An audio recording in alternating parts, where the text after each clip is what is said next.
120 seconds.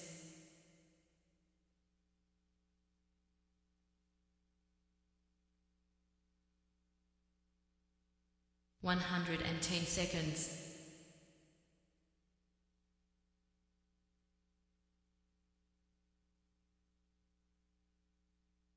100 seconds.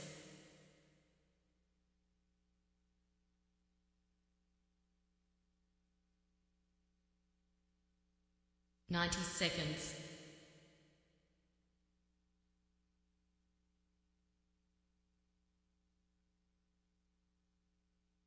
80 seconds.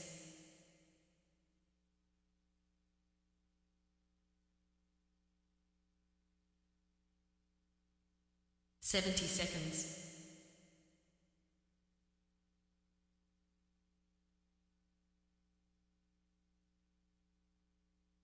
60 seconds.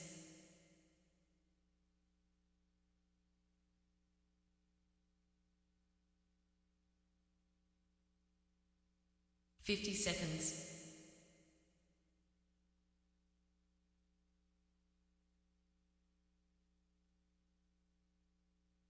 40 seconds.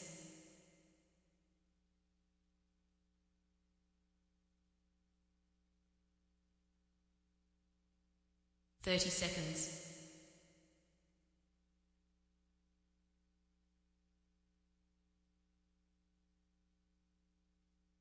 20 seconds.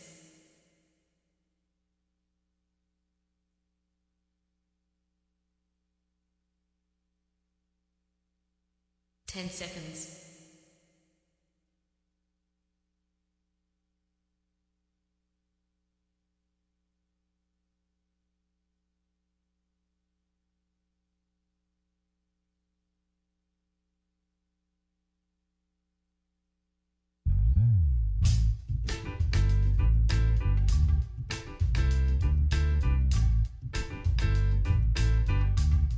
'Hi, my name's J.C. McCauley. I'm Naisha McCauley, and you're watching AccessTV.org.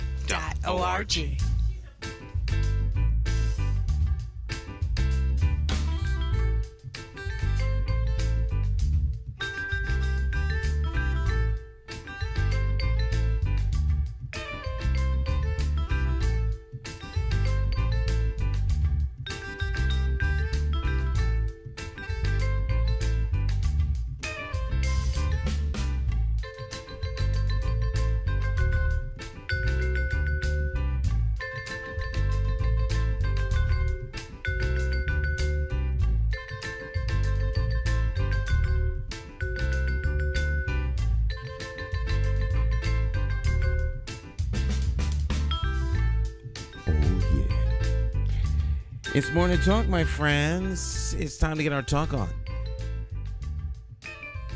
With the champions of talk, we are here broadcasting live. It's a Wednesday, if you're watching us live, Wednesday morning.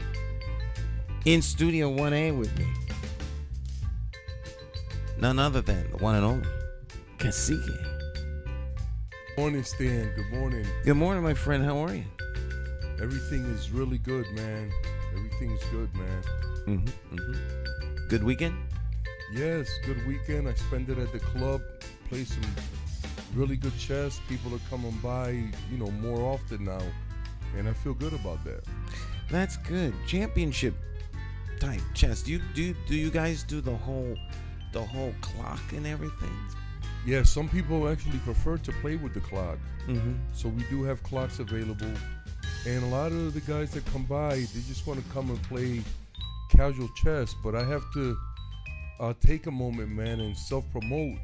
This Friday we're having a national master, Jeffrey Torres from he lives in Enfield now, and then we have Michael Owakwe, a young Nigerian brother who's about 1900, making him a Class A player. They're gonna come by and kind of play with people and give instruction and kind of mix it up. So everyone is welcome, but they'll be there this Friday at 6 p.m.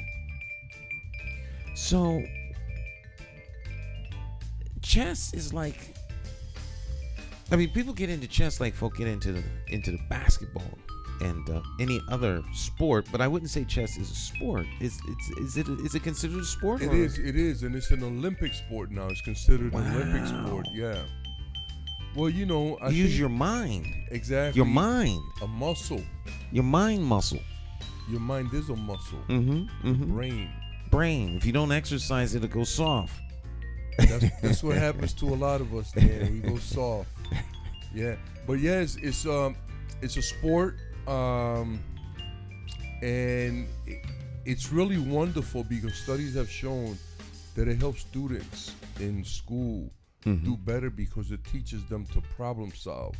So chess is like a series of problems that you get into during the game that you have to figure out. So if you take that same attitude and that same mentality and apply it to life, whenever you have a situation, you just consider it like a little challenge that you have to figure out. Instead of it using words like problems or whatever, you just consider it like a small challenge, and it helps you, process stuff better in a healthier and a more positive way. So then, the old rule or adage of the bigger the problem, the bigger the reward when it's solved. Absolutely, and it can be very gratifying on the chessboard and in life when you have situations that at one point or another seem unsurmountable, and then you kind of climb your way out of that, and you come out on top. So it's very rewarding, very healthy. All right. So of course the chess pieces can only move certain ways.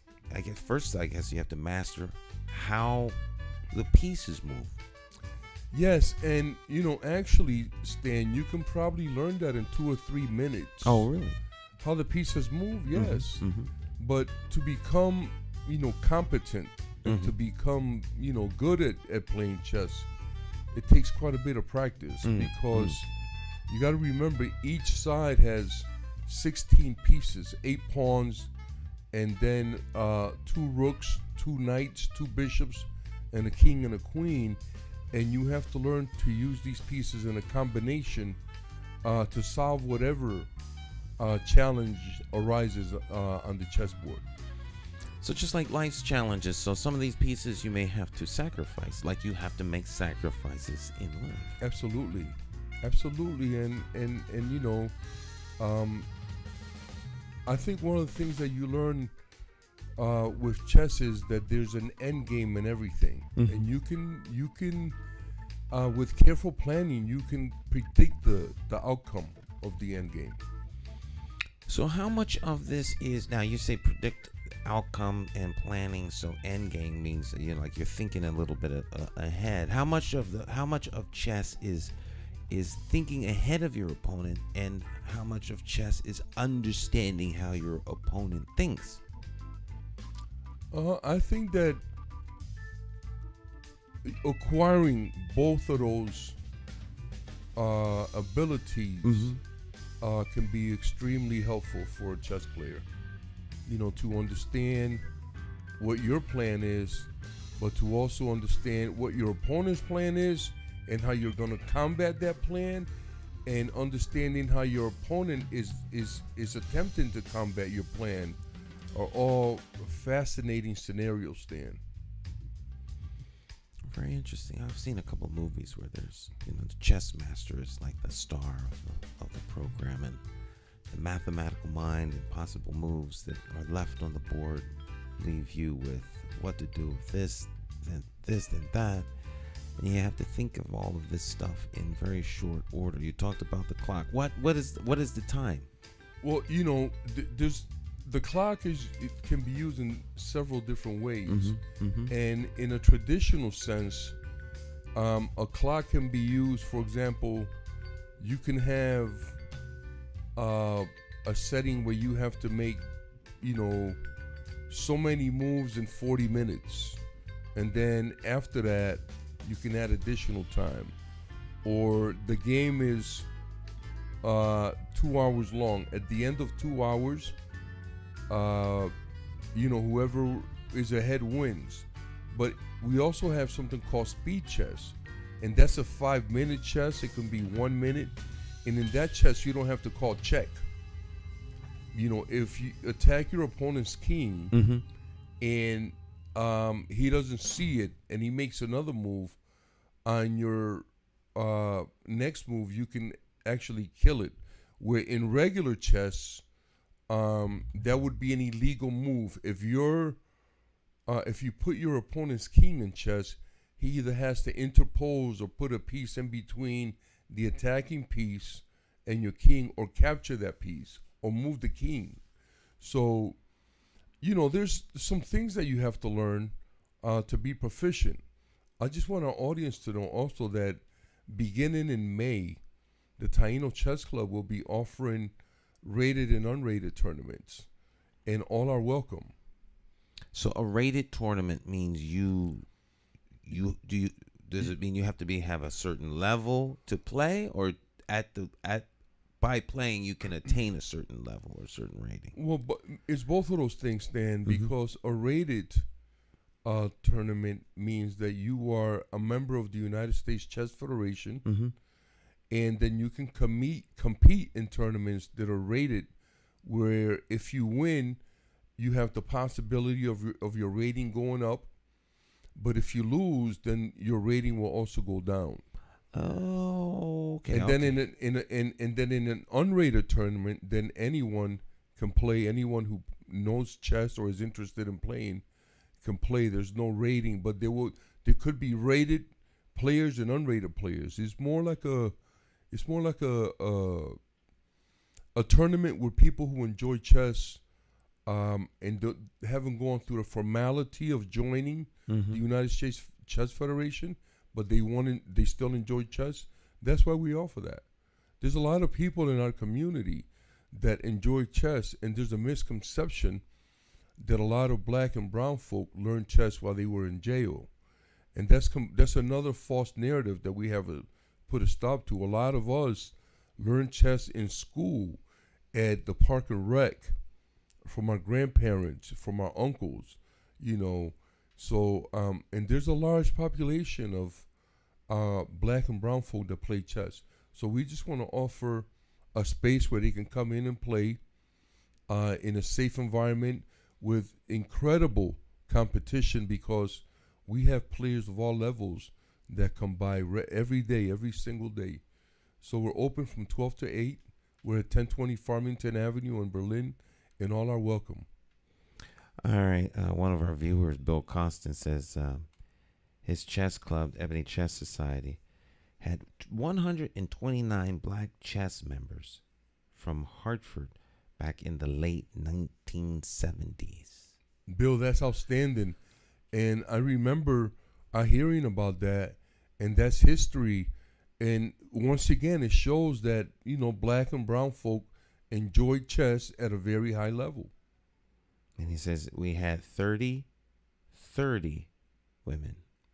30. I I worked in the school system between Hartford and New Britain for 25 years. And it was incredible how many kids I taught chess. And, 15, 20 years later, when I run into them, they're like, Mr. Delgado, I'm ready for you now.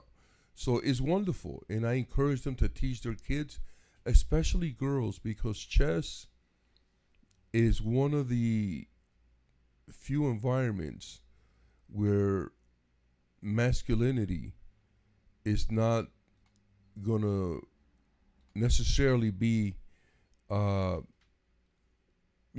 you over successfully against a girl. You have all the muscles in the world, but if that young lady or that woman is ready, prepared and has been instructed, then, she will beat you. So women can create an environment of equality playing chess. And I really enjoy that. I like that idea. That they can be a tiny little, 100-pound girl can beat a huge, 250-pound NFL, linebacker in a chess game, because that is where equality's at the chessboard. I would imagine the same could be said for age. So you could have a kid, quote unquote, a young person, wipe out some older guy who thinks he's all that. Well, that happened to me, Stan. In Manchester, I was playing in a tournament, and I was playing a 9-year-old, and this kid jumped on me from the beginning. Man, I had my hands full, but he made a mistake, and I was able to overcome. So I was happy and sort of relieved that a 9-year-old didn't beat me. Right. The next game, I'm playing an 8-year-old. This kid I think he beat me up before the game started, man. I had no chance with him. Clean, he beat me, man. And at the end of the game, I had to look at him in the face and stick my hand out and say, "Nice game, young man." And it was so funny because I can see that, he had completely shattered whatever toxic masculinity I had. It was incredible. And I thoroughly enjoyed it. The idea that a 9-year-old was already, an 8-year-old was already so well prepared, and so we have a lot of, most of my inquiries have been by parents wanting lessons for their kids. And so we're looking at that now.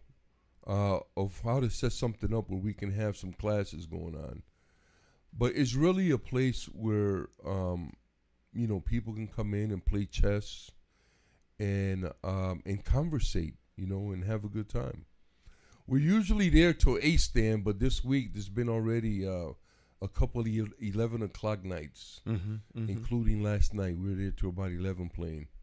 There's always about 4 or 5 guys that hang late, just want to play chess, man. So, like I keep saying, all are welcome. All right. I got this message here from one of our viewers sent this in via. Oh, yes. Fire Chief. New England's first black fire chief. The pinning ceremony of New England's first black fire chief, Shelley L. Carter, will be held in the north lobby of the state capitol at 10 a.m. today, Wednesday, March the 29th. And that is State Capitol Building. Kelly Charter currently commands the Department of Developmental Services, Fire and Emergency Services at the Southbury Training Program. That's beautiful, Stan. And I just want to say, I want to salute this sister, and I want to thank her for continuing to knock down doors, man. Opening spaces where we can continue to grow and learn and operate in a safe fashion away from all that bigotry and hatred, man. Thank you, sister.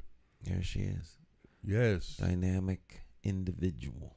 Absolutely, man, and a leader. A leader. So once again, 10 a.m. this morning, if you're watching us live, you've got plenty of time to get ready, go on up there, show your support. It's a beautiful day out. And I'm sure there's probably going to be online somewhere, too. I hope so. Yeah, that's a big deal. They should record that. Absolutely. This is and if nobody thought about it, you heard it right here. We're recommending that this event be recorded because it's historical. Absolutely, man. So, Stan, let's jump right in, man, because I had some stuff this morning I was thinking about. I was sitting out in front of, meditating in front of your place, getting ready to come in. And I'm saying, what is the legacy, man, that Luke Bornin is leaving? What is Luke's legacy? Yeah, let's talk about that a little bit, Stan. What are some of your thoughts, man? Luke's legacy, he just gave his little State of the City message, which was, let's see, I guess that was Monday night? Today's Wednesday? Yeah, it wasn't yesterday. So Monday night he gave State of the Message, State of the Union. Did he talk about all the wonderful things he's allegedly done? I'm sure he did not. I didn't. Stan! Well, most people don't. But, I don't know. Oh, boy. You went right in against our mayor. I didn't. I'm not going in against him. You asked a question. I answered the question. I'm sure he didn't. That's too funny. He didn't talk about all the wonderful things he did, no? I thought you. I'm sorry. I misunderstood you. Stan. Okay, I'm sorry. I misunderstood the question. Yeah, Never man, underestimate the that power was of a mad of a funny. good night's sleep. Listen, that was mad funny how you responded. I'm Oh, telling okay. you, No, man. I'm thinking you said, did he talk about all of the wonderful things that he didn't do? No, that he did. Oh, did? Yes. There it is, Stan. There it is. All right, man. Yeah. He did indeed do that. I don't know. It remains to be seen what his legacy is. Yeah, you know what? I sense some things are already in place, man. Some things can be refuted. Well, I like to mention a few, if I may. yeah. Well, I think that part of his legacy is that he's leaving us with an incompetent police chief, right?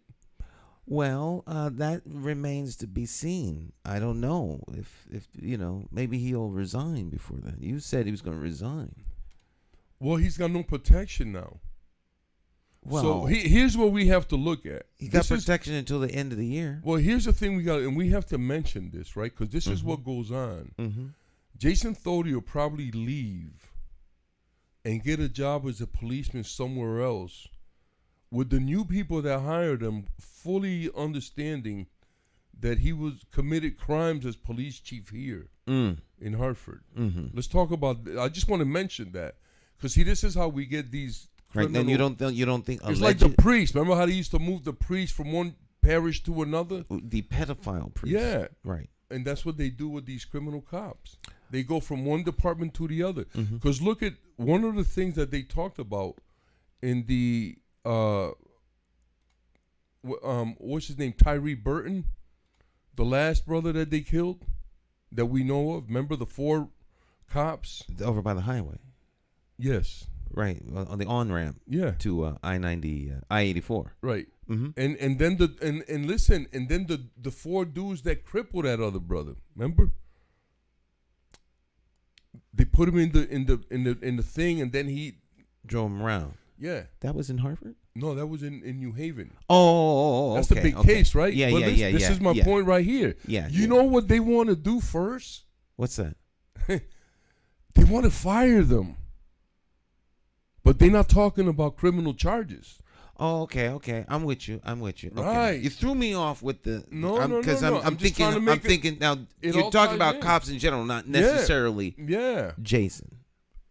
But he'll end up getting a job somewhere else, and that's the problem. Mm-hmm. You know, he'll go somewhere else and do some other crazy stuff. Well, unfortunately, that happens all the time. Well, that's why we with have not to keep only cops, mentioning but that. just anyone doing bad that's in some sort of government bubble gets moved on. It's almost like a prerequisite for you to get moved up. You have to commit some crimes and get away from them. I mean, look at what's his name? Look at Jim Ravella. Mm-hmm. He's the commissioner of the public safety, right? That's his title for Connecticut. Yep. But we had a brother on our show that said that Jim Ravella let a lot of the cops that are in trouble now and have been for a long time, he gave them passes over and over and even promoted some of them instead of investigating. And what happened to him? He went from the chief of Hartford, and what did he do? Those, to me, as a citizen, those are crimes, right? They're not going to characterize that as crimes, but I will. And what happened to him? He got promoted. Well, so that's the first one, right? Mm-hmm. Is Bornin is leaving us an incompetent chief that we all know committed crimes and got away with them, right? As you suggest, that would be the case. Yeah. And then he's leaving us a superintendent that has taken the district as far as she can take it. And every day that she's here, whatever good that she did, she's erasing. She's got to go. Well, her time is done. Well. I don't know. You can blame that on Bornin. Well, he's leaving her. Well, he's leaving everybody. Well, he could have. The good, the bad, and the ugly. But I mean, he brother, didn't bring her in. He brought Jason in. Brother, he took her because I was one of the people that recommended her. Mm-hmm. But I'm saying, listen to me. Mm-hmm. I'm saying this is what he's leaving us because we've asked the community, the African American Alliance, other people have asked him to remove Jason. Yes. And he refused. Yes. Right. No, that is undeniable. Right. Undeniable. Listen, brother. Right. If I say anything that's not true, either you or what's his face, bro, Lying Luke, can challenge it. Right. They can refute it, but you have to refute it with facts. Right? He's leaving us a superintendent. This is his way of, giving us the finger, right? Or waving us off by leaving these people in place. Because he knows that this is his way of saying, hey, I'm going to do what I want. You know what I'm saying? And I'm on the way out, and I'm leaving him, and there's nothing you can do. Well, I think part of the forum that these majoral forums that we're having is to ask these candidates straight up. What is your plan with these people, man? What do you plan to do with these people? You've already, it's already been evident that they're incompetent and they are they no longer have value. What are we going to do about that? Well, I think those are very fair questions to be asked of all of the candidates. What is your plan for X? Well, what is your plan for Y? Well, let me ask you right now. What is your plan for those? You don't want to save my answers until the debate? No, because I want you to put pressure on these other candidates. Because I can say, hey, that is fair. I have a stand. Brother McCauley, who's also a candidate, said that he's ready to do this. How you feel about that, brother or sister? Well, I have a standing rule. I've had it for 40 years. While I may not bring up a subject, I will answer any question posed to me, or say that that's none of your business. But those questions don't qualify for the none of your business. Not as a public servant. Right. Well, so what is your direct question? What do you plan to do with the superintendent and the police chief, and then, irregardless of what the city policy states, because a lot of these policies, they don't follow them. Jason Thody's supposed to live in Hartford, and so isn't Leslie, and they don't live in Hartford. All right, so and a lot of other people. So what do you? And then what would be the unaware process that she didn't of live. getting I was a new unaware one? that she didn't live in Hartford. I'm under the impression her house is physically in the city. When did that happen? I am. Because that was supposed to happen. Remember, but they live somewhere else. Her and her husband. I think he's like some type of corrections employee. Mm-hmm. Okay, so they live in Hartford. I was unaware of that. I was under the impression that they lived in Hartford, but the answer to these questions and much more when we return. I will not be saved by the commercial. Stick and stay. We'll be right back.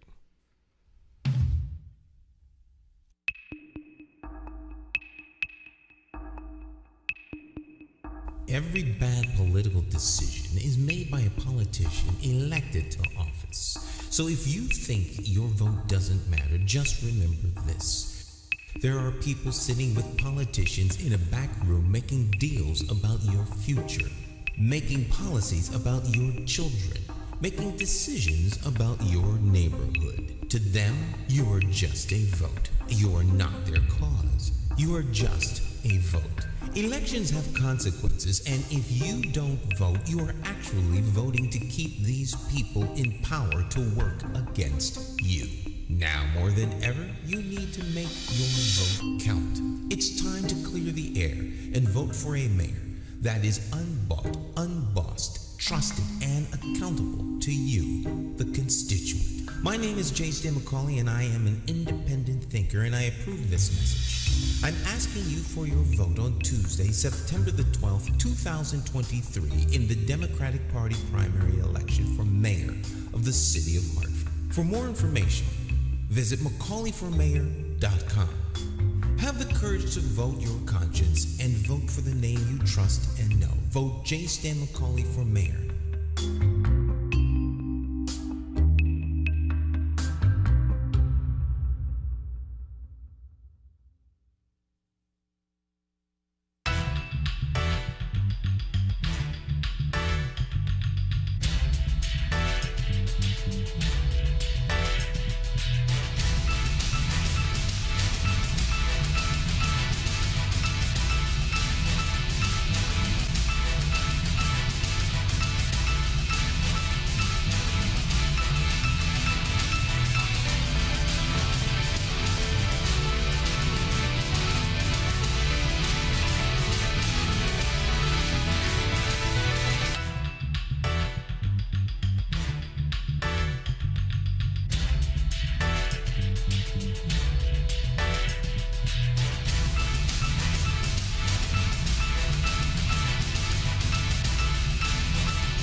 Hi, My name's J.C. McCauley. I'm Naisha McCauley, and you're watching AccessTV.org.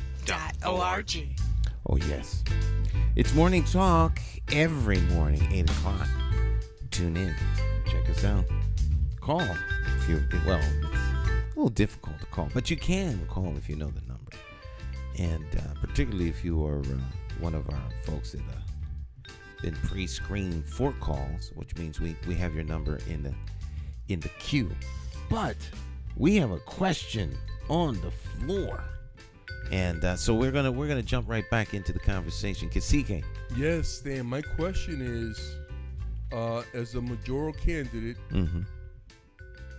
what do you propose to do with the police chief and the superintendent? All right. Well, we'll take them in that order. The chief, I've already publicly called for the resignation of Jason Thody. Short of the resignation, then he be terminated. That's on the record. Okay. There's videotape of that, and the rationale for it.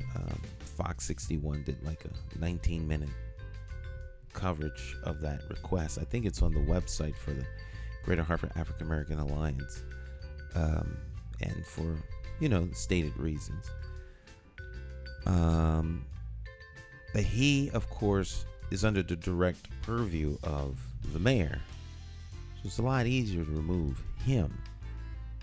The superintendent, on the other hand, is not necessarily a challenge, but she has a contract that's 3 years. They just extended her contract to the degree that one of the board members made a statement that even though her constituents were opposed to extending the superintendent's contract 1 year, she was going to do it anyway. She's an elected member of the board. Yahara Escobar, because I know you like people to name names. Colonization is real. Can we say that? Yeah. So, I have heard from a lot of people, and it would seem that the superintendent's confidence has declined, or confidence in her has declined from those very people who have been big champions of her.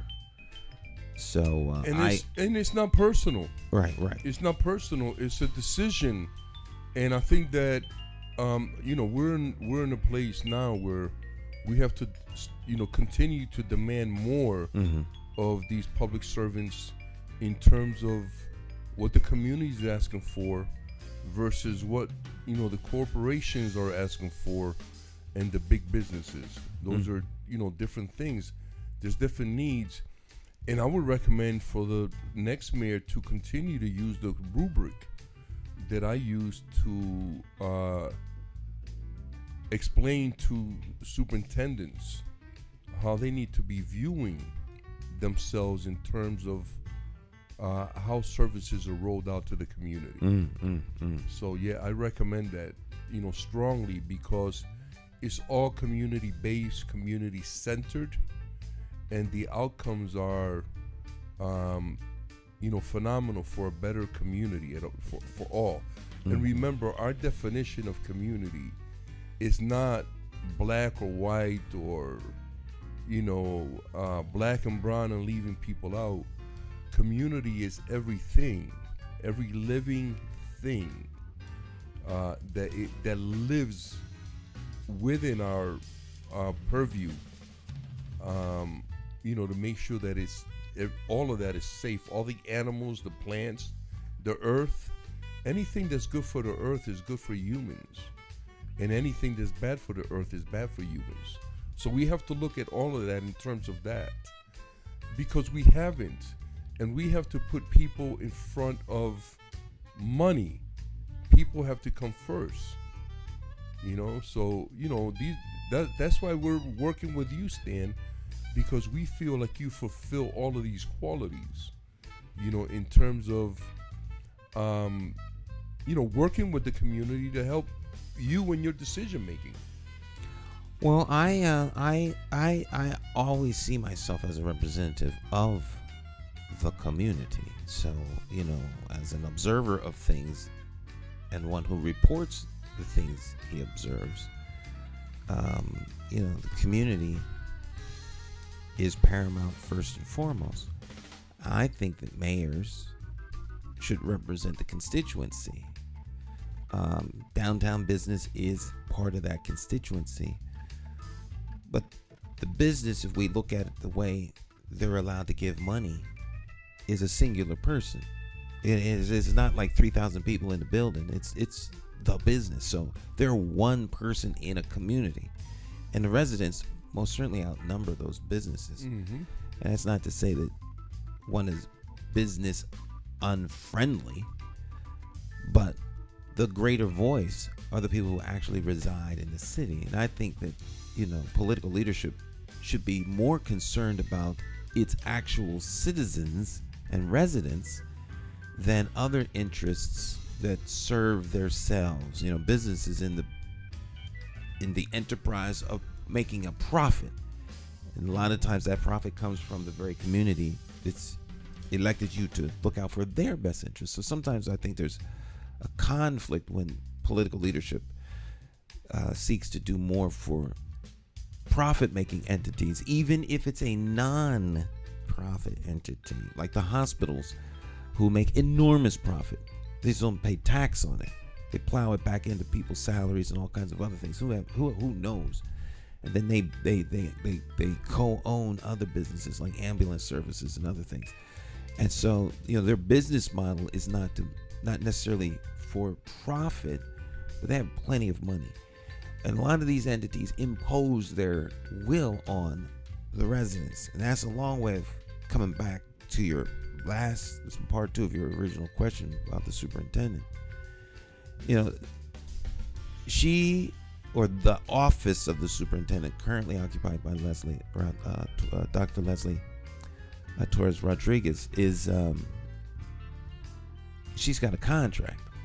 So if you were to terminate her, you'd have to buy out that contract.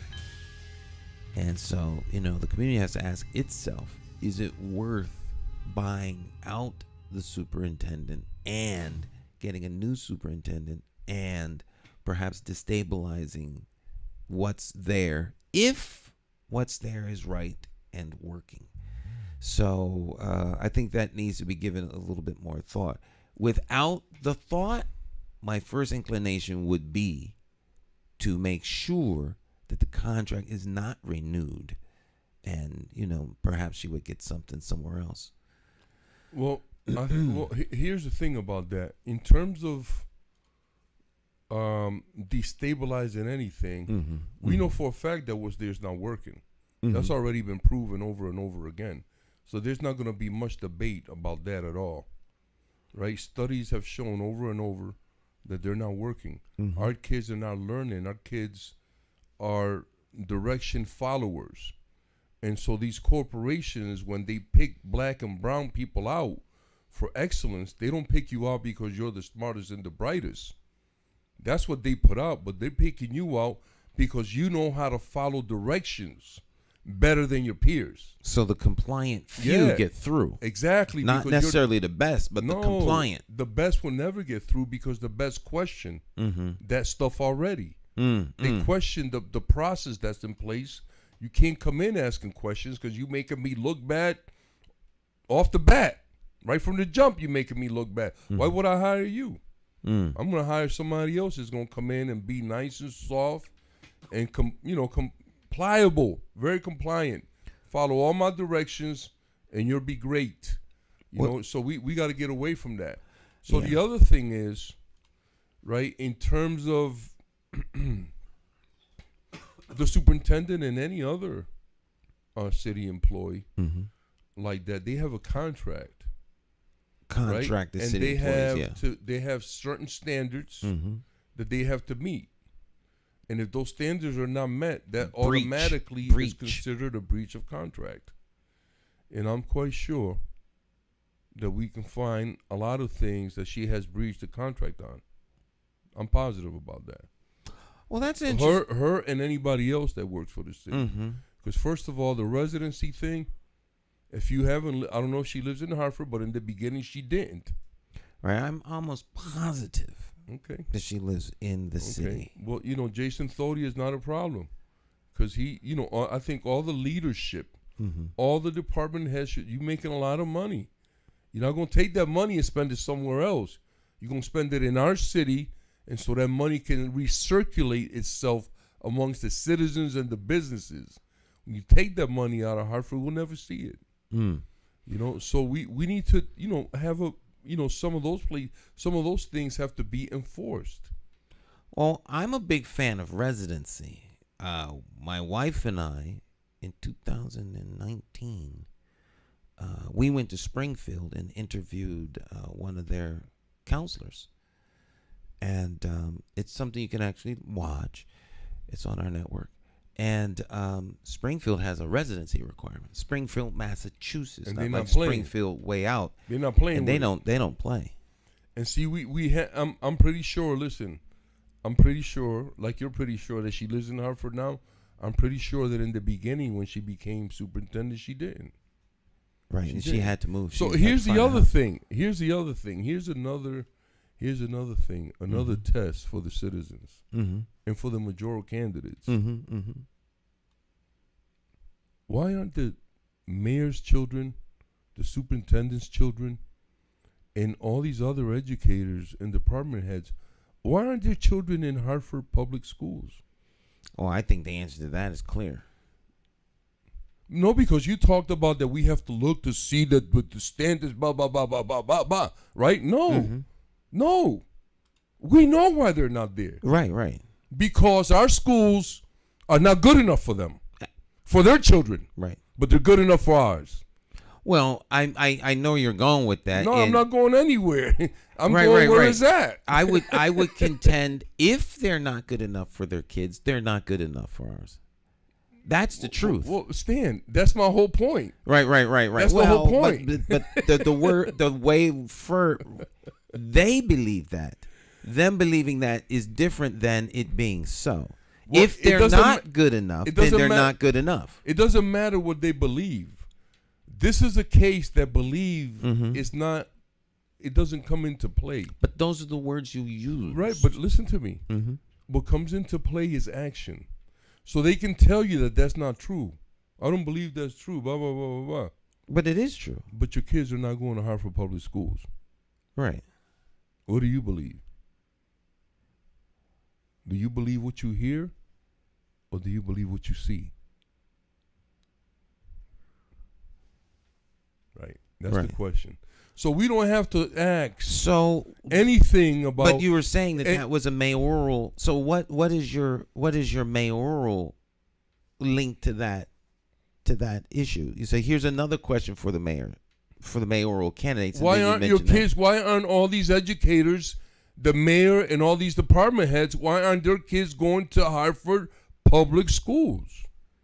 You making a lot of money here. Right. You're supposed to be promoting our city and everything about our city, which would include, and just let me put this for the ones that don't know, which would include our schools, which would include our government agencies. That means that you would use what we offer as a way of promoting it. I'm the superintendent. My babies go to Hartford Public Schools because I stand behind what I'm selling. Well, I Yep. I understand. It sounds kind of painful, man. No, it's not painful. You asking a question. Yeah. There's a difference between the question and making a statement. Yeah. If you're making a statement, the statement is legitimate. But when you're asking a question, Yes. then that gives some room for explanation. Yeah. So why are their kids That's going the to the school is a question that, people can speculate. Yeah. But, it's hard to speculate why someone else is making the decisions they make. I would say, if I had to speculate, that they can get a better education for their kids outside of the Hartford Public School System. Hartford Public School System is not known for graduating the best educated kids. That's awful. But that needs to change, but I mean that's what it is. That's awful. What's awful? That we're not graduating, or that's the answer? No, it's awful that you said that, because it's true. But I'm saying that's awful, Stan. That our children, we know that our children are not receiving the best education. And then the other question is, we know that educators, for a fact, because if you talk to just the local schools, University of Hartford, even Capital, and Trinity, and Goodwin, right? They will tell you that the kids coming to them are woefully unprepared. Okay. I mean, those are words I've heard out of the mouths of the school leadership. Okay.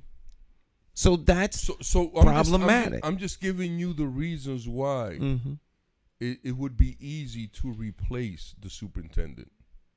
Well, I understand that. The ease of replacing her isn't the issue. The issue is this something that the citizens of Hartford are willing to foot the bill for? If you presented it correctly, and they can see the benefit of removing someone who is taking us back now, and is whatever gain she made, she's losing every day she's here, right? Right. Because her agenda is no longer viable. We need somebody that's going to come in and tell the state, no, we're not going to do that. This is what we're going to teach our kids, and come in prepared to make an argument that, you know, what this superintendent is proposing is being fully supported by the citizens, and it's stuff that our children need to be learning, not this nonsense. Because now what they're doing, Stan, the other thing that they're doing is they're not even teaching content now, or context. Those are two different words, and they're spelled differently, right? But they're both very important, because our children are not learning either one. What they're learning is they're being taught to pass tests. To pass tests. And then if you look at the tests, they're absolutely worthless in terms of real life. You know how would you use this information? Absolutely, man. The application is completely wrong. So we need people who can come in and make that argument. And I want to see that African American, and not Latino, African American, African indigenous curriculum, or Afrocentric indigenous curriculum. You know, that's going to teach our children, first of all, a little bit about our history every year. As they progress every year, they should learn more new facts, right? But also give them real life skills. You know, and the other thing that they took a lot of stuff away that was very useful. They're dehumanizing our children. They're making them machines.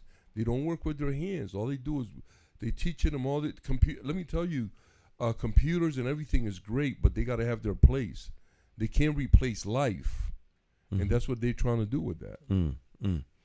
All right, so back to the question, or the topic at hand in the replacement.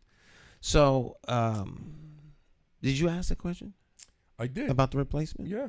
Okay. Well, I want to know the process. The process, okay. The process. I don't want to get ahead of myself. No. I want to know the process of how you would go about, as the mayor, how would you go about replacing these folks, and how would you include the community in the process? Well, that is actually where my mind was as you're talking, because I'm listening to what you're saying, and I value what you're saying. I'm not saying that because you need to hear me say that, because a lot of times people say that because it's a thing that you're supposed to say. Yeah. I'm saying that because I genuinely like wrote. Yeah. Oh, that was a great question, and you know, I value your. No, you don't. Don't even say that. So. Yeah. No, but I really do. For this reason, you're one constituent. Now, I'm sure there are fans. So when you say, well, what would you do and how would you include the community? I would absolutely include the community. As it talks about the police department, I will make sure that the community had a very had meaningful input in the selection process. Not the dog and pony where you take the police chief around that you've already selected and sell him to the community, but to make the community an integral part. And of course, you can't listen to 120,000 people. But Hartford actually has leaders from the various communities. And I think their input is vital because at the end of the day, the police department is here to protect and serve the community. Right. They're not here to protect and serve the mayor. They're here to protect and serve the community that elected the mayor. So the community should have far more input.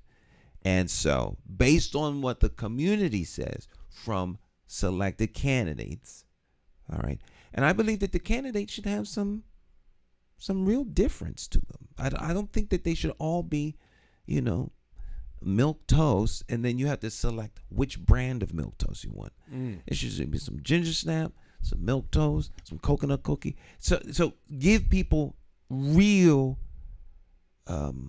options as to who should best serve them. When it comes to the superintendent, that's a little bit more nuanced because that is not a selection per se of the mayor. That's the Board of Education that does that. But the mayor does get to appoint 5 people. But I would say the same thing. Well, until we held protests about the former superintendent and demanded the selection of the current superintendent. And she quit. She wasn't fired. Well, we forced her out. They can say whatever they want, but right. Well, the community fired her. The community fired her. I could wrap my head around that, but she wasn't terminated. Yeah. So. But her services were no longer needed here, and she knew that. So anyway, the process have been pretty much, it's whoever the mayor wanted. Nobody ever really made too much fuss about that until Leslie. And the reason that we created that was a political statement, once again, to let the community know that when we decide on something, that's what it's going to be. I showed you all how it's done. We did it. Can't say it's never been done. Well, that's why I said, when you talk about Luke leaving her for us, that was not his pick. That was not Luke's pick. But now he also listen. Remember when he hired Rosado and we told him that guy's not the guy, right? But Rosado quit. But Rosado, listen, but Luke was smart. At that moment, he thought he was smart. But his plan, he knew it wasn't going to work. And he already had Jason in line. We just didn't see it coming. He knew Rosado wasn't the guy. The slickness. I'm going to have to say this on the air. You can find me if you want, but Luke Bornin ain't nothing but a slick ass cracker. All right, and I'm sorry if I offended anybody, but I have to say I'm that's sure what he you is. offended somebody, but you don't have to worry about being fired. Okay, well, I'm just saying, we have to use those terms sometimes to describe these people, appropriately. So they know that so they understand that I know where you coming from. Other people may not, but I know where you coming from. So now he understands clearly. Look, he put a Rosado in he created the ambience, right? That he was working with the Spanish-speaking community. But he also knew that when people from the community share their concerns, he knew those concerns were real, and he also knew that Rosado wasn't going to last. Because in the state police, Rosado could do whatever he wanted. He had no eyes on him at all. In the city, we know what you're doing 24/7. Right. And we question everything, and he wasn't up for that. So he had himself a yes man, Jason Thody. That was all the plan. That was a beautiful chess move. To circle back to the beginning of the program, so Rosado became a pawn. A sacrifice, right? A sacrificial pawn. There you go. So he knew sacrifice, right? And or maybe sacrifice the rook And Rosado didn't know that he was being used because his intentions may have been honorable and noble. But he also was using language that was not his. Because we clearly, when I asked him the question, in the last 20 years, what have you done in the city of Hartford? And he said that he did one toy drive. But that's not Hartford. That's the hospital. It ain't got nothing to do with us. That's a bad answer. It was a terrible answer, but that's a bad answer on a good day. On a bad day, that's a bad answer. It was a bad answer any day, Stan. Yeah. But that was the language that he was given. Right. Clearly, he doesn't understand the city. Exactly. So it was. But we have to be smarter, and see. What we have to do is the first, and I'm gonna say it on the air again. The first thing we have to do is get rid of the white man who's behind the Democratic Town Committee. You talk about destabilizing. We have to destabilize them and show them that we don't need a political party to run this city. Well, in order for that to happen, citizens got to get together and actually come out and vote for someone who is not controlled by the party. Next mayor, man. You're gonna be the next. I'm predicting it right here, right now, today. You're gonna win this election. You don't really have an opponent. We talked about these guys. Come on, Stan. I'm not trying to badmouth anyone or put anybody down, but the field is just very thin. They don't have any substance.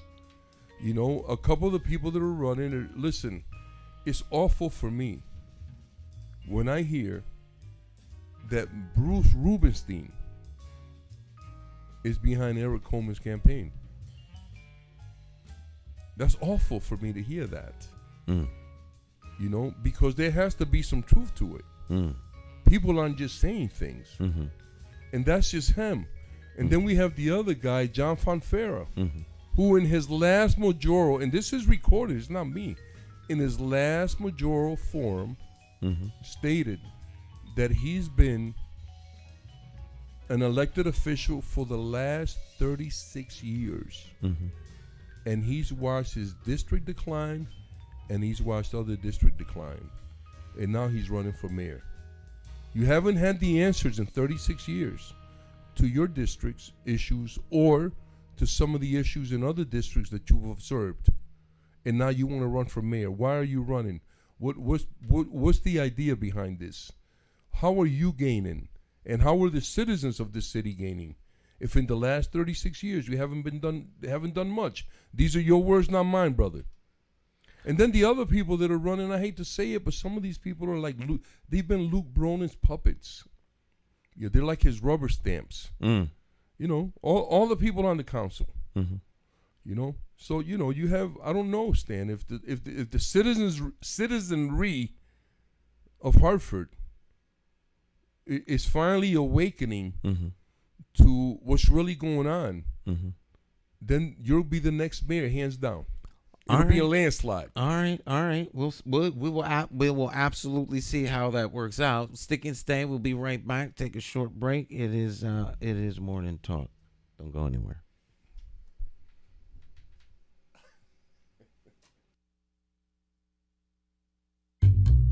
How do you define evil? Is evil the pedophile school administrator or taxation without representation? Is it the gatekeeping community leaders who sell out the very people they were elected to fight for? Or is evil the politician that puts out lies and takes in cash? However you may classify evil, having to choose the lesser of two evils still leaves you with evil. Nowhere does this rule apply more than during an election for mayor. Choosing a candidate who is the lesser of two evils still leaves you with evil. No wonder so many people don't vote. It's time for the constituents to flip the script and vote for a mayor you can trust. My name is Jason McCauley. I am an independent thinker, and I approve this message. I'm asking you for your vote on Tuesday, September the 12th, 2023, in the Democratic Party primary election for mayor for the city of Hartford. I, like you, am an independent thinker. So let's sit down and talk about my path to victory and why my 5-point plan for Hartford will work. Stop listening to the uninformed evil interests that tell you I can't win. For more information, visit McCauleyformayor.com. Have the courage to vote your conscience Vote for the name you trust and know. Vote McCauley for mayor.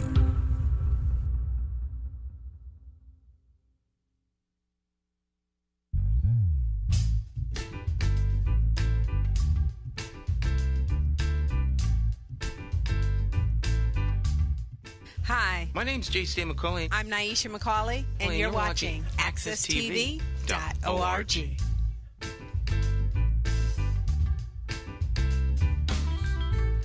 All right, we back, Luke. Kasike is on a roll in here. It's our next mayor, man. Stan He's McCauley. on a roll in here. Now, not that I need to say this, but none of this is planned. And if you watch this program for any length of time, you know that this is as genuine as it gets. I like to surround myself with people who absolutely push back, tell me that I'm full of crap, and out of conscience will resign before they help push someone forward who they disagree with on an issue. And to me, you're only served when you have people who are, one, self-actualized, can think their way out of a paper bag, have opposing points of view, but respect the process of how decisions are made. And that's how you come to really good consensus with groups. Now, when you surround yourself with yes people, you're doomed. It's just a matter of time. It's like a precision air team, like the Thunderbirds or the Blue Angels or the Canadian air team. If the lead plane is off, all the rest of them are off, because they're all following the wingtips of the and there have been instances where the team has flown into the ground because, well, brother, I just want to say this to you most of all, but to all our listeners and our viewers, man. In traditional African and indigenous communities, the leader is the person who can communicate with the elders the best. They don't push the elders out. They use them. They use the knowledge and the wisdom that the elders have acquired to help them make decisions with the input of the youth, because youth have great ideas too. So it's someone who can work with diverse parts of the community in terms of age, in terms of race, and in terms of needs. Most of all, the different parts of the community have different needs. So I just love the idea, man, that you're running. I think this is your time. I'm impressed by the people who support you. I know a lot of your supporters are just people like me, just regular folk trying to make a living. So I like that. It feels good to have one of our own running, man. So let me ask you some questions. Yes, brother. Some criticisms that have been lodged towards me. So I'm aware of them. Put them out here, man. Let's break them down right now. So I want to hear because you are a representative of the community, without doubt. I've seen you in action. So what about the argument Stan can't raise the money? Well, I mean, you hear this from inside folk, party folk. Stan can't raise the money. Well, first of all, I don't know how they, what kind of mathematical equation or what kind of formula they use to determine what you can do and what you can't do. You ran for mayor a couple times before successfully. You didn't have any problems raising the money then. Did something happen that we don't know about that they're only privy to, Stan, or what's going on? Well, I think they equate money to influence. So if you can get influence, and this I think is important, if you can get the money from high people, in lofty places, then that means you have a connection with them, and thus, if they have influence with you, you have influence with them, and you can cut deals. I don't know if that's to me, I don't know that that's necessarily an inherently good thing. But money is connected to favor. Well, here's the thing for me, Stan. Mm-hmm. I'm so happy you raised this because, first of all, I don't buy into any philosophy, any thought process. Mm-hmm. I understand it, but I don't buy into it. There's European base. So this idea that you need money to win. I ran for city council one year with no money at all, just on name. And I think I lost by like 20 or 30 votes. I have one dime, and I got over 3,000 votes. So you don't need money. And I wasn't working. I didn't do a good job at all, period, of promoting myself. I kind of just went along, you know what I'm saying? And so now, I'm pretty sure, Stan, that you have resources. You have a lot of people who support you, including myself. Your wife, she's right there with you. You know what I'm saying? She's like, that's your biggest fan. So you have name recognition. People respect you because you are a man of respect. You're a family man. Can't nobody say nothing bad about you. So that's the only thing that you need, Stan, to win. You don't need a lot of money. You're going to need a little advertising, but not much because people already know who you are. They just got to know that you're running. You know what I'm saying? People know who you are. They watch your show. They watch this show. They watch all your other shows. So, you have an incredible support base already.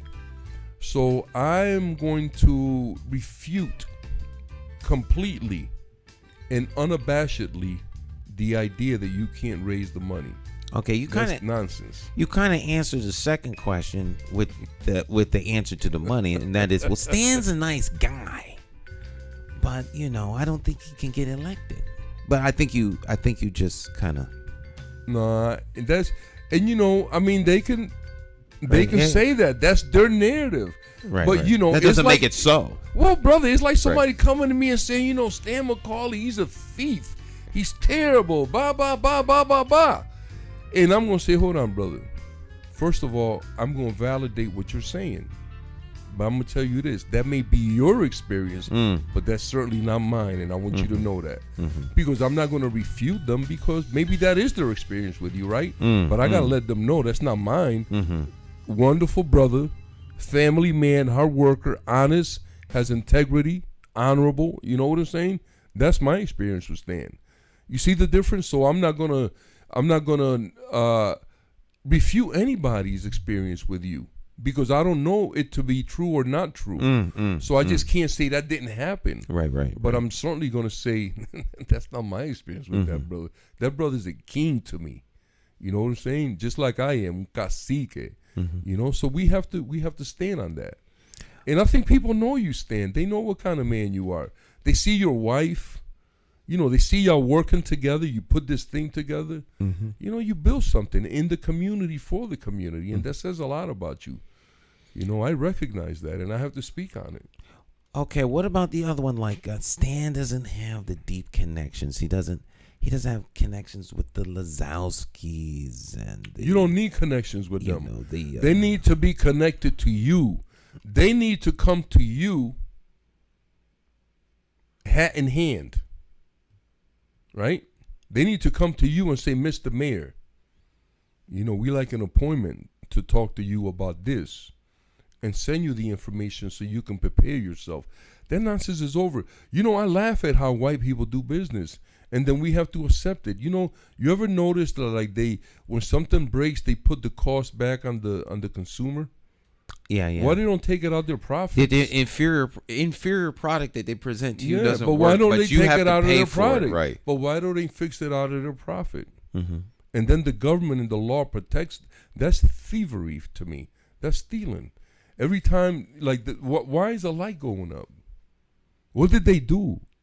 Did something happen that we don't know about? It's the same stuff. So why is it going up?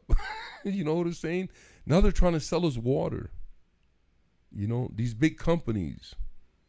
So, we have to be careful of the people that we elect because they get in bed with these people. But you're not that type of guy. Well, maybe that's what they're inferring. Since you won't get in bed with us so we can own you, get a chokehold around your neck. Well, here's the thing. To me, and I've talked about this. I've chronicled my experiences in New Britain and how to break down a racist system and how to watch their responses. And so I've talked about this a lot on this show, and you should be an expert on this by now. But we talk about access and criminality or criminalization, and that's what they do to you. When they can't buy you, then, Stan's not a nice guy. He's a troublemaker. He's antisocial. He doesn't like white people, or he's only for black people. These are all labels. These are all labels that they use to try to keep us from doing what we do. And so the knowledge of their game is imperative in order for us to be able to combat that, right, effectively, and continue to promote our agenda. So that's what we have to do. But we can't get in business with people like that because we don't win.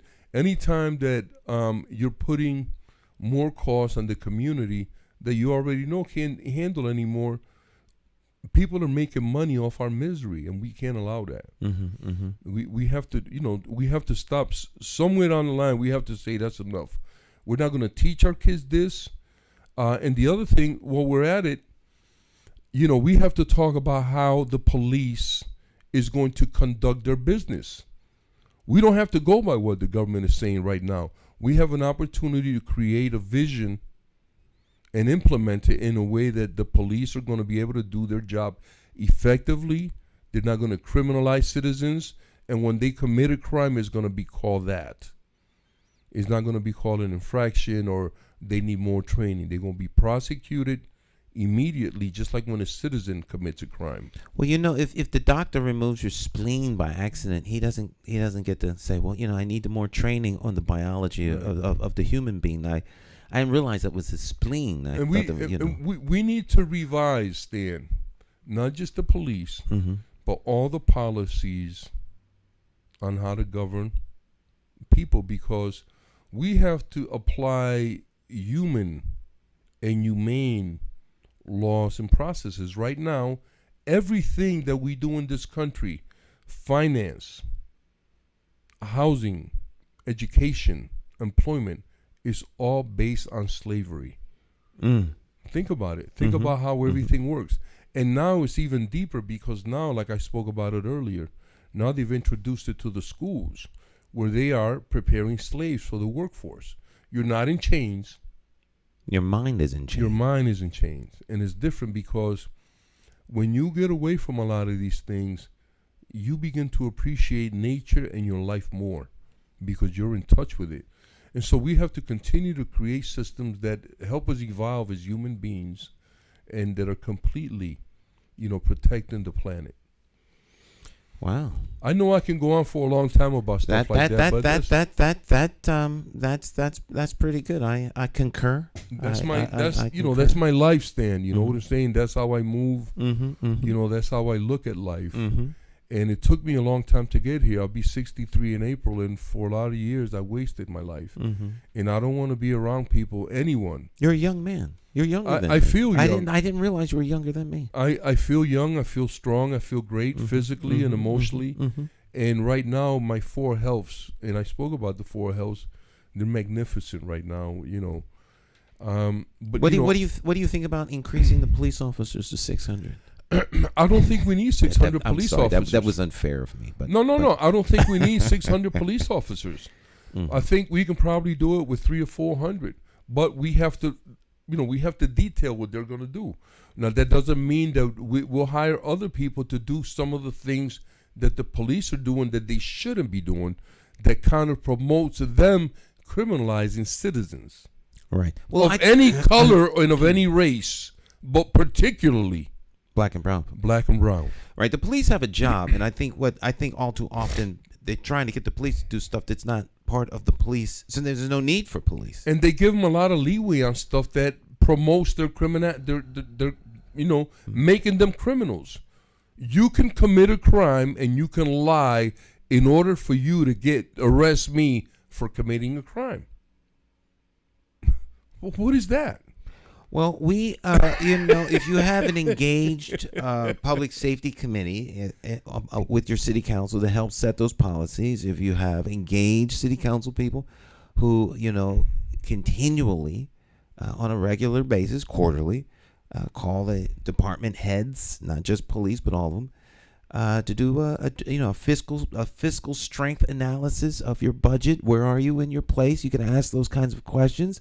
Down to how many bullets did you have enough money for bullets? How many bullets were purchased? You can ask those questions and find out how things are going because you're funding. But you can ask those questions, but you can also tell them how many bullets they can buy.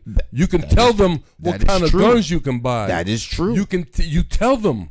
You don't let them tell you nothing. Everything that they do has to be approved, and that's not the case. Well, see, but let's go back to Luke's legacy for a minute. Luke's legacy, yes. So here's another piece that we have to talk about. Mm-hmm. He took down an extremely strong police review board headed by Rick Torres. He took it apart because Rick and the people that he had were forcing accountability on the mayor and on the chief. So they took it down.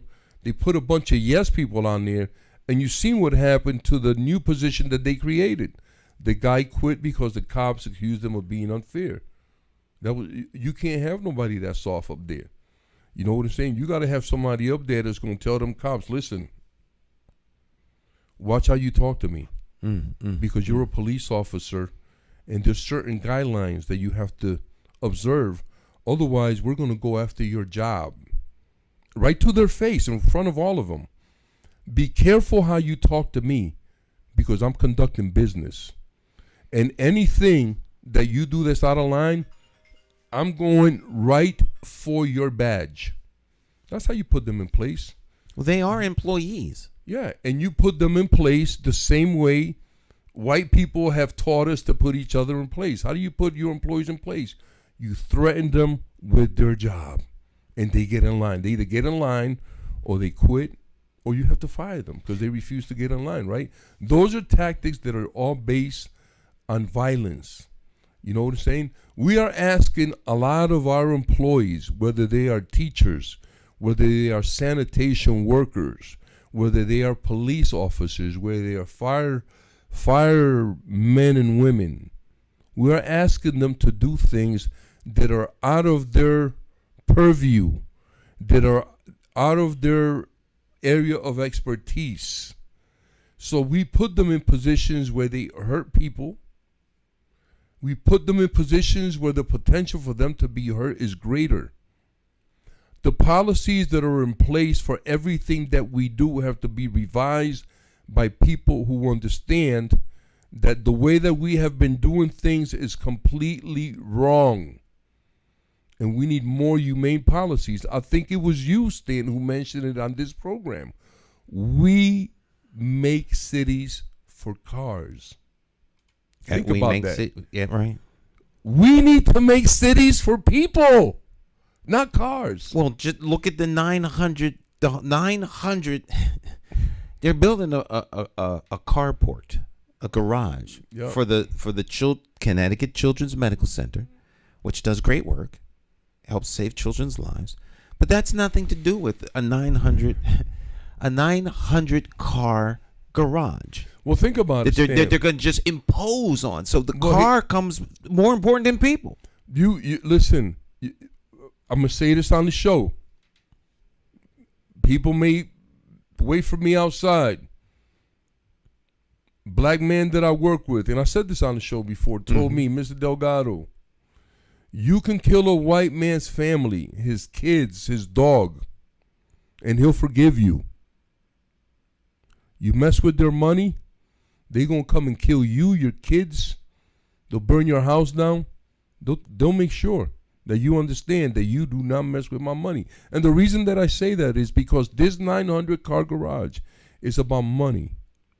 Okay, there's gonna be money. There's gonna be money for the people who designed the project. Mm-hmm. Let's break this down as best as I can. Yeah. There's going to be money. This is important because when people see all of the construction that's going on, it's less about the quote-unquote end product. The end product is a justification to get the money to spend and how the money gets all divided up. So let's break this down a little bit. You need people.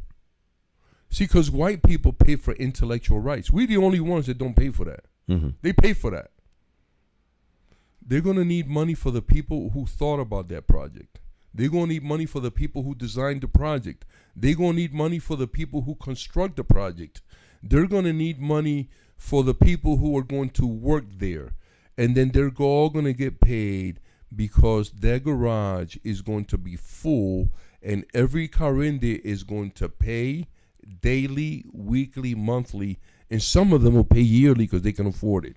You know what I'm saying? So it's a money-making machine. One of the things that it does, and this is something we have to think about. And I'm just going to veer off just to make a point real quick, right? Mm-hmm. There was an area in the North End behind Parker Memorial, one of the city recreation centers. Mm-hmm. It was the last open space in the North End. And the kids used to play there. It's right next to a park. It was open area. It was beautiful. They decided that they were going to put housing there. So now, they don't have an open space in the North End in that area where kids can play and there's green and whatever, right? So now we're going to imagine the amount of area that it requires to build a 900-car garage. Okay, so they're going to take that space and, maybe an open area. How many people are they going to displace? You know what I'm saying? These are all the things we have to look at. And so when people are thinking about money, they don't care about anything else but where's the profit? What's the profit margin? How much can we expect? And then they're going to add, every year, they're going to add a little bit because costs of construction go up every year. I don't know how that happens because if you make a deal for, let's say, to build this garage for $4 million, by the time they finish, the thing will be like 11 because cost of living and cost of construction and cost of materials go up. You know what I'm saying? So everybody gets paid, but the people who live in Hartford, we won't get paid for that. So please, to the citizens that are fighting the construction of this huge project, please know that you have my support. We don't want this 900-car garage, and we have to put a stop to this. The beauty of the 900 cars, and as you talked about with the money making, because even if they say, well, we're not gonna charge people to park here. No. You may not charge them, but the cost of their parking is going to be paid for by someone. If it's the state of Connecticut, or add it to the bill. They'll add it to the bill. So the parking is going to get paid for. Someone's going to make a whole lot of money, and they won't pay a dime for it. They won't pay a dime. The people, the patients, and the citizens of Hartford will pay for it, and we have to stop that. We have to show these venture capitalists, because that's what they are, right? We have to show them that you can't run games in our community, and we have the power. Now, I have led a couple demonstrations in the past that have been extremely successful in stopping these tyrants from doing whatever they want. And I'll be happy to share information with anyone who reaches out to me.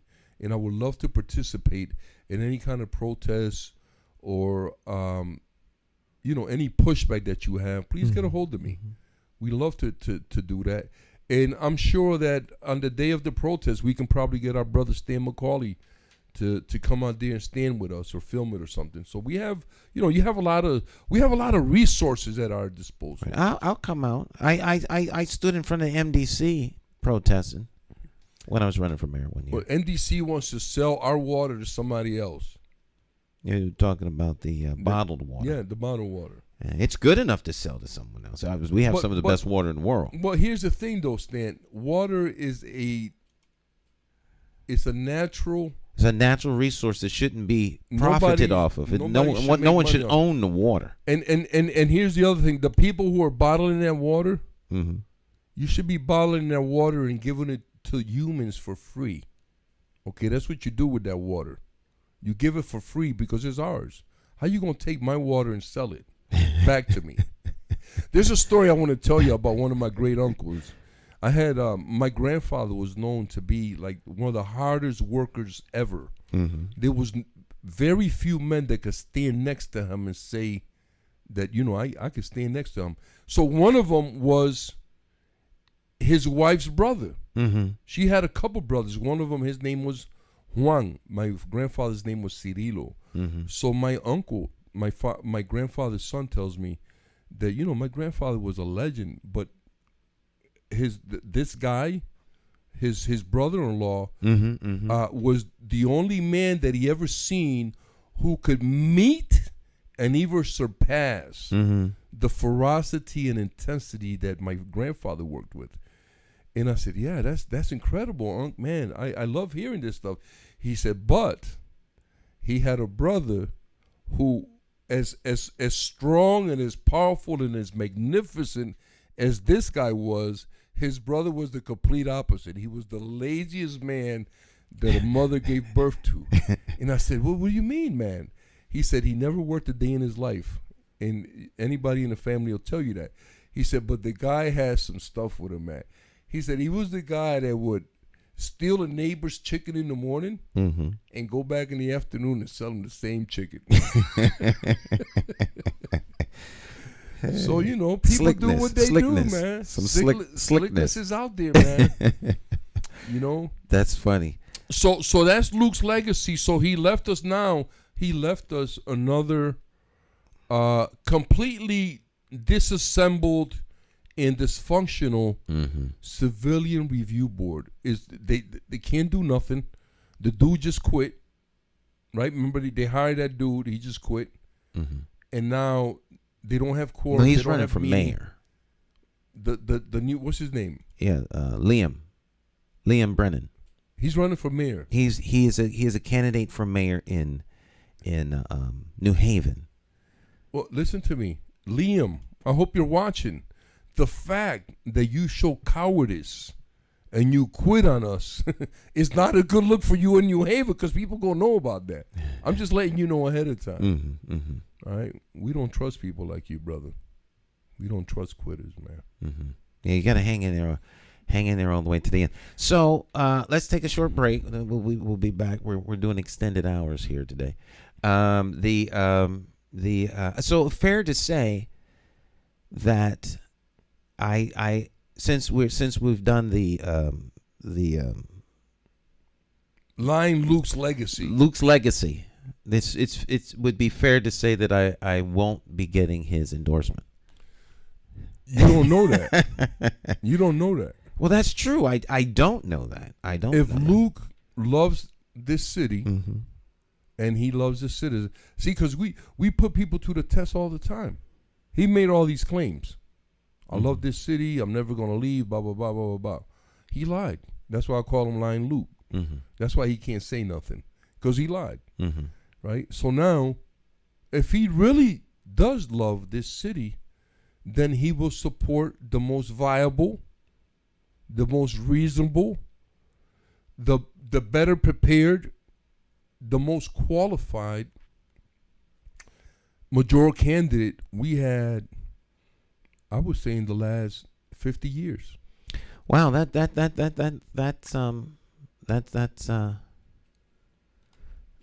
pretty.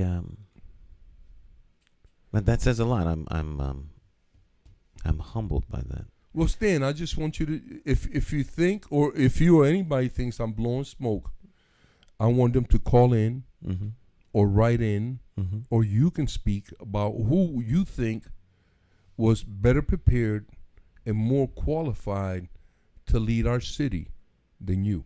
All right. Well, we'll take a short break. We will be right back. It's Morning Talk, and watch this. This here's a pretty interesting little piece. Check this out.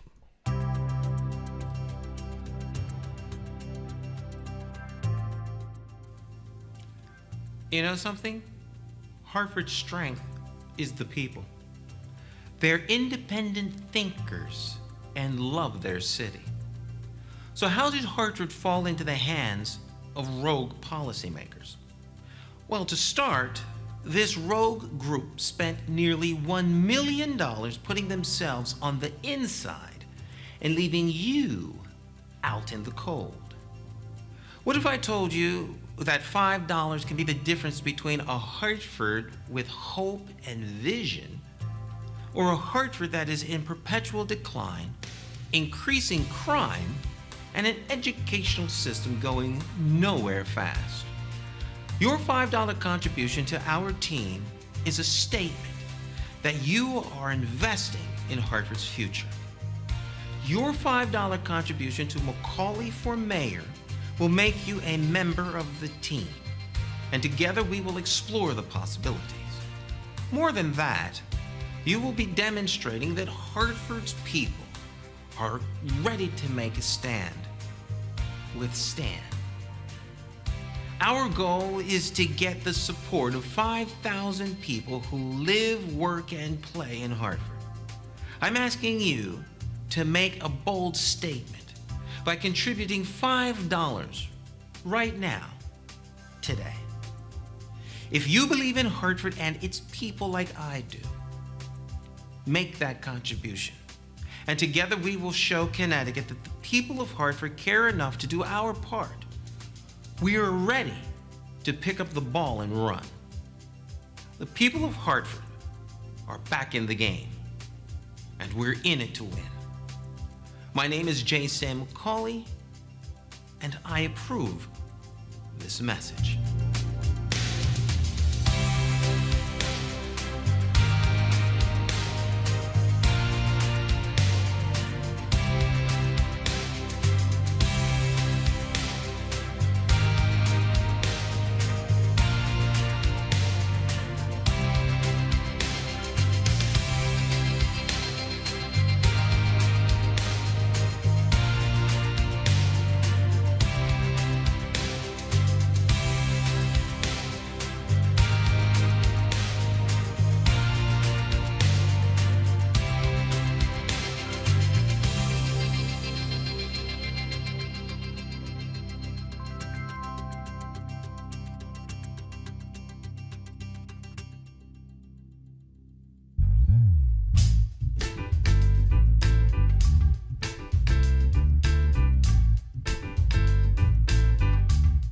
Hi, My name's J. Stan McCauley. I'm Naisha McCauley, and Well, you're you're watching watching accesstv.org.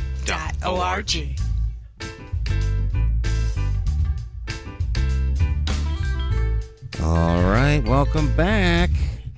Having more fun than people should be allowed to have on television. Kasike's in the house. Stan, man, what an incredible show we've had today. I can't believe we've been on the air for an hour and a half. Yeah. So it looks like our time might be coming to an end. Yeah. And real quick, I just want to mention Brother Chris Dukes. Oh, man. His stuff is going on in court. He's had a couple victories, and hopefully we're going to see some things tumble, some systems, and some processes that have been very damaging to, all citizens, but particularly black and brown folk. So I'm happy about that. And I still think that if the feds, but they can't really do too much because they probably in it too, but they can probably do some RICO on Chris because it's all government related. That could be a RICO case. But they won't do that because it'll be criminalizing themselves. Right. And they'll look bad. But when there's a group of people committing crimes and earning, that's racketeering. And that's what's happening. Government agencies are committing and hiding crimes that they commit. Conspiring. And they're conspiring. That's also conspiracy. So we have to look at that. We need people like that sister in New York who had the courage to attempt to bring Donald Trump to court. I applaud her for that. Boy, they got... And in my island of Borinquen, the island that the white people call Puerto Rico, right? We have a saying: "El que hizo la ley hizo la trampa. And the one who invented the law or created the law also created the trap for it. So we talk about language. I have to say this. Black and brown folk had nothing to do with the creation of the English language.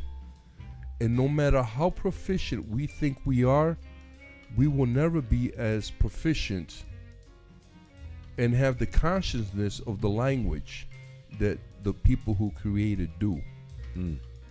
I'll use an example. I have been in a room with black and brown folk and white folk, and a white person who's presenting will make a statement, and all the white people can relate to it. And when I look around the room, I can see that black and brown folk can see that white people can relate to it, but they can't, and they don't understand why.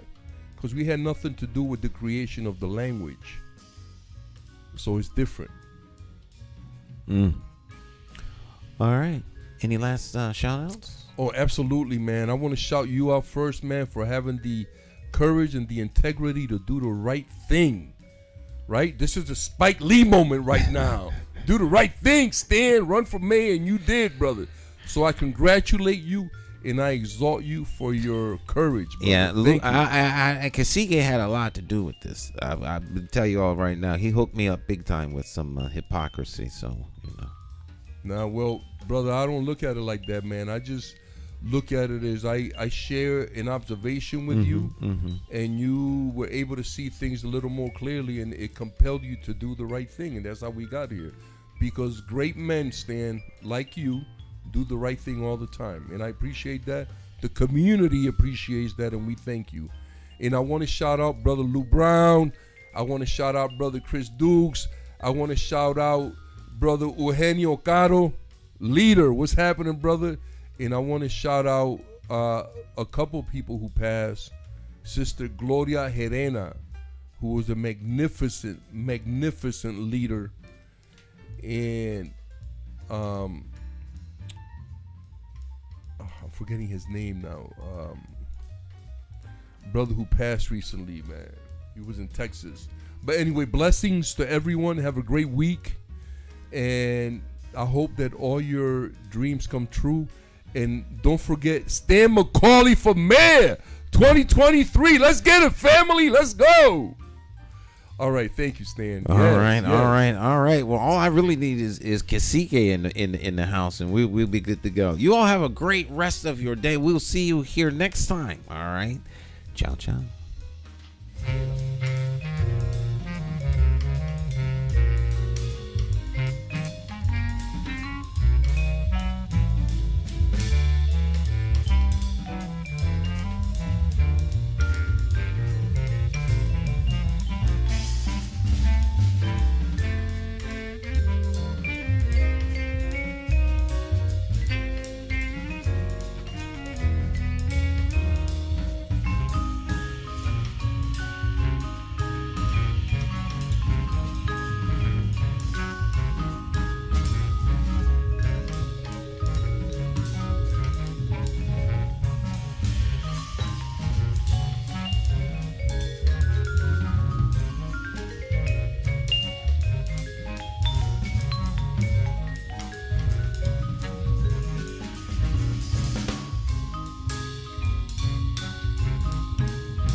Hey, Hartford, Connecticut, I'm talking to you. We gotta get out and vote. Vote for Stan McCauley.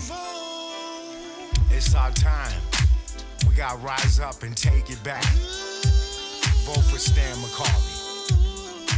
Vote for Stan. You gotta vote for Stan McCauley. Vote for Stan. Vote for Stan. Oh yeah. It's more than politics than just what your social covers. And it ain't somewhere written down in bold letters. Don't just take my word for it, do your research. Think of your future, look at your bigger picture. Suit and tie, clean up, unity for the righteous. Plotting on action, hands-on access. With a light source vision, door-to-door knocking. Guerrilla style marketing, brainstorm as a collective. Real neighborhood suggestions. Only we know what it is where we living. To make real life decisions. Move on facts, make it manifest back. You gotta vote for Stan McCauley. Vote for Stan. Vote for Stan. Vote for Stan. Oh yeah. Look at your city. Stop. Take a look around. Is opportunity flow into your house? Are you working?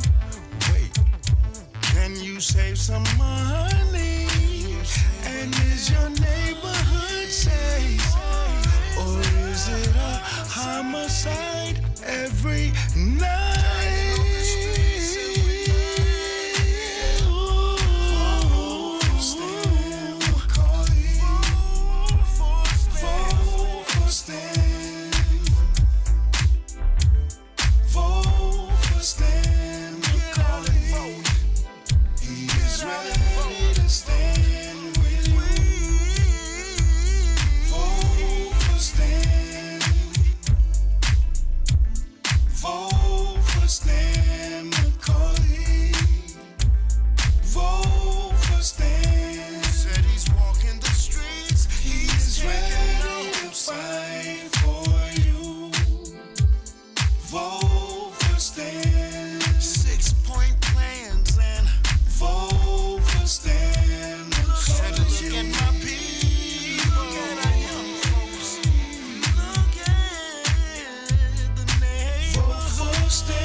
Senior.